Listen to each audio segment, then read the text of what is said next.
මට ඒක හිතුණා මේ හිතලා හිතනවා අරකට ඒ දෙකම රවුන්ඩ් කරලා තියෙනවා. ගහලා තියෙන්නේ මේ උඩ එකට. මේ පේපර් වල ගන්න ලකුණු ප්‍රමාණය අදාළ වෙන්නේ නැහැ, වැදගත් වෙන්නේ නැහැ. පේපර් එක එන්නේ කොහොමද කියලා උරු වෙන්න ඕන මුලින්ම. මතක තියාගන්න ව්‍යාපාරයක් තියෙන්නේ මොකටද? මිනිස්සුන්ගේ අවශ්‍යතා උවමනා තෘප්තිමත් කරන්න. පාරිභෝගිකව නැත්තම් ව්‍යාපාරයක් තියනවද?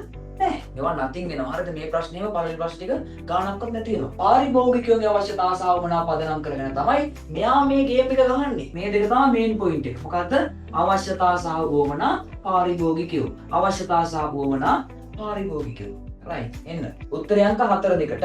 වෙනදාම සිද්ධ වෙන ප්‍රධාන වැඩ දෙකයි එක්කෙනෙක් විකුණනවා අනිත් කෙනා මිලට ගන්නවා. අංක 4 අංක 4ට 4 ව්‍යාපාරයක් ගැන ඔය කියන්නේ. ඒ තියා ආවට පස්සේ වඩනවා මේ ස්ටැම්ප් පිනවීමේ ප්‍රශ්න 10ක්. සෙකන්ඩ් පේපර් ලියලා මේක නිකම්ම හැදෙන එකක්. කසිප් ඒවා නීත්‍යානුකූල දේවල් නෙමෙයිනේ. මේ කරපු සමස්ත වටිනාකමට කියනවා දලදේශීය නිෂ්පාදිත. අපි ආර්ථික වර්ධනයක ඉන්නේ. හැබැයි මේ මිනිස්යාට ආහාර ඇඳුම් පැළඳුම් වාසස්ථාන ඔක්කොම ඕනේ. කොහොම හැමදාම යන්න පුළුවන් බෑ. මට එහෙම බිස්නස් කරන්න බෑ. මොකද යාරට 13 හතර ටච් වෙන්න කාලයක් නැහැ. හරියට ටච් වෙන්නේ නැති නිසා ඒ කට්ටිය ගොඩක් ලියන්නේ මේකේ. හැබැයි ඇත්තම ස්කෝර් කරන්න පුළුවන් මේ B කොට දෙක.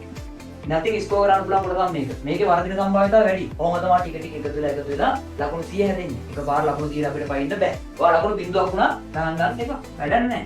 ඔයාලට ටික කාලයක් කියන්න ඕනේ මේක ප්‍රැක්ටිස් වෙන්න. අපි ලබන හරිය තව පේපරයක් ලියමු. ඕකේ දෙවෙනි එක.